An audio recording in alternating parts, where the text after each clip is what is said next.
साथियों, सरकार की नीति और निर्णयों में नेशन फर्स्ट का क्या प्रभाव होता है,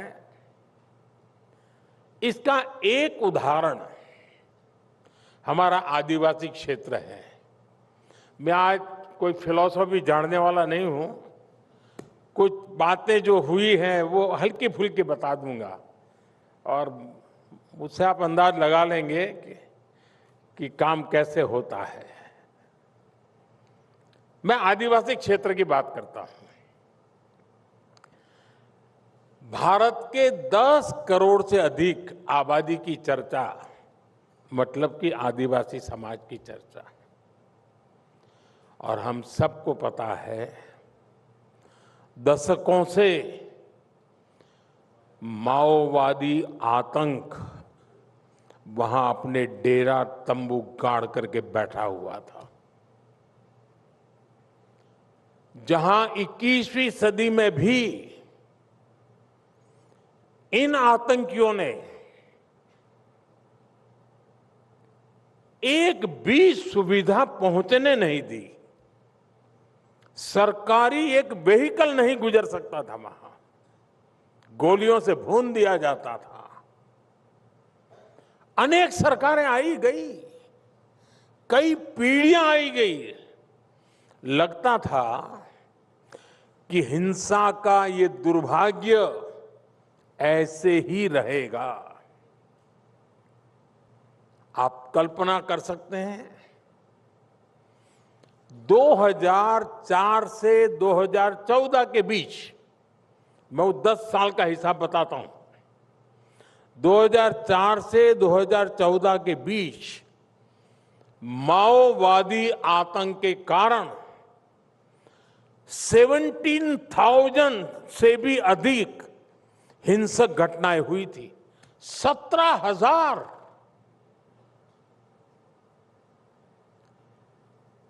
और करीब करीब 7,000 से ज्यादा जानें गई थी। साथियों, आज आपके लिए ऑनलाइन न्यूज होगा या टीवी पे आधे घंटे डिबेट होगी कि माओवादी आतंकवाद खत्म हो गया। चीजें ऐसे नहीं होती हैं, उसके लिए खपना पड़ता है।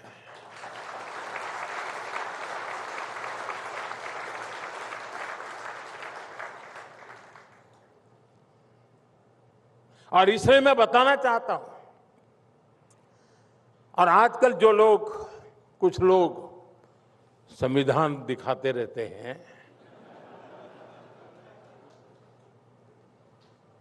लेकिन जब ये लोग सरकार में थे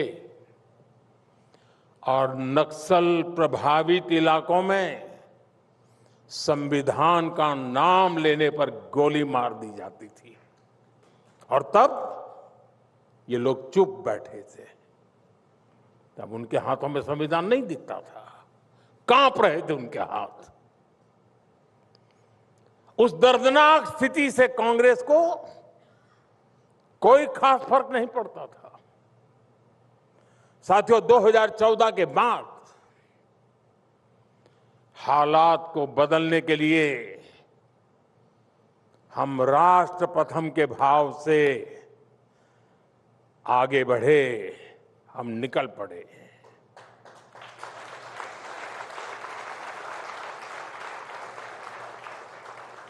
बोलते नहीं थे, बताते भी नहीं थे, करते जरूर थे। हमने संकल्प लिया कि नक्सलवाद, माओवाद को जड़ से उखाड़ फेंकेंगे, और आज पूरा देश नतीजा देख रहा है। आज देश में माओवादी आतंक अपनी अंतिम सांसें गिन रहा है। और साथियों, कई बार अंतिम परिणाम इतना बड़ा और व्यापक होता है कि उसके पीछे की मेहनत पर ध्यान नहीं जाता। रिपब्लिक टीवी के दर्शकों को मैं खास तौर पर इसके बारे में बताना चाहता हूं। साथियों, जिन नक्सल प्रभावित इलाकों में दिन में जान से भी यानी सामान्य मानवी डरा रहता था, उसको लगता था कहीं अपहरण हो जाएगा, तो कभी वसूली का डर रहता था, कभी साथ में जो कुछ भी है वो लूट लेने का डर रहता था, और जहां पर विकास की बात बोल तक नहीं सकते थे, आप लेकर के जा नहीं सकते थे, सब नामुमकिन था। ऐसे क्षेत्रों में हम विकास का संकल्प लेकर आगे बढ़े। वहां बीते 12 वर्षों में हमारी सरकार ने 12,000 किलोमीटर से अधिक की सड़कें बनाई।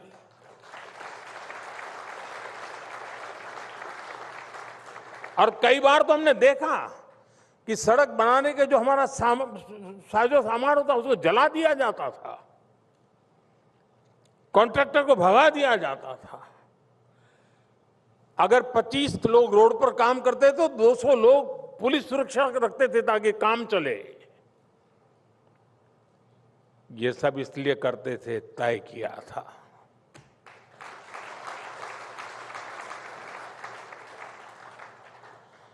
साथियों, 9,500 से अधिक मोबाइल टावर बनाए। एक टावर नहीं लगने, और लगा हुआ टायर तोड़ देते थे, क्योंकि उनको हमेशा वहां आक्रोश पैदा करना था। करीब 45,000 गांवों में मोबाइल कनेक्टिविटी पहुंचाई। नक्सल प्रभावित जिलों में 1800 अधिक बैंक ब्रांच खोली गई। करीब 75,000 बैंकिंग कॉरेस्पोंडेंट और 6,000 से अधिक नए पोस्ट ऑफिस बनाए। सिर्फ बम बंदूक और गोली के सहारे काम नहीं किया है साथियों, हमने दिलों को जीतने के लिए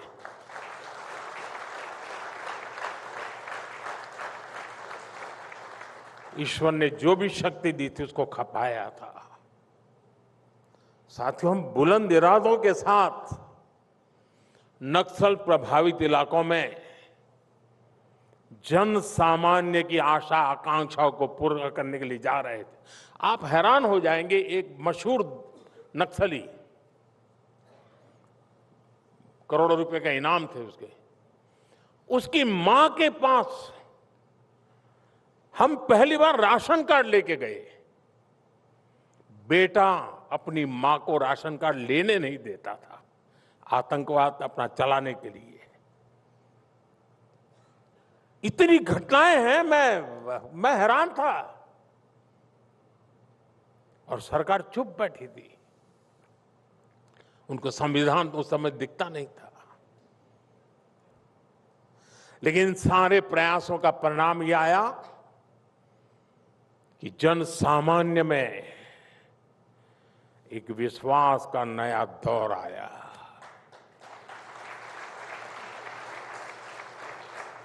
आज आप देखिए, बस्तर जैसे इलाकों में बम बंदूक नहीं, बस्तर ओलंपिक्स की धूम है।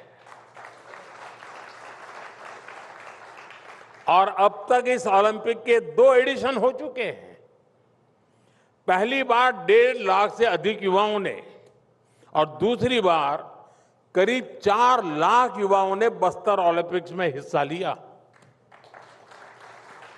यानी जहां कभी टेरर था, वहां टैलेंट को अवसर मिल रहा है, वहां स्पोर्ट्स फल फूल रहा है।